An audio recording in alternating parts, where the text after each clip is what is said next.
लातूर जिल्ह्यातील औसा अहमदपूर येथे प्रशासनाने हॉटेल व्यावसायिकांवर धडक कारवाई केली आहे.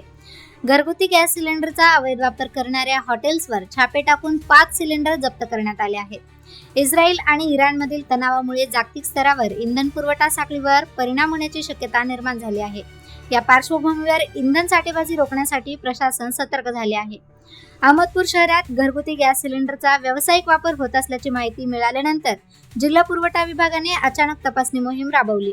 जिल्हा पुरवठा अधिकारी व्यंकटेश रावलोड आणि पुरवठा निरीक्षण अधिकारी शुभांगी जवादे यांच्या पथकाने शहरातील 2 नामांकित हॉटेल्समध्ये छापा टाकला.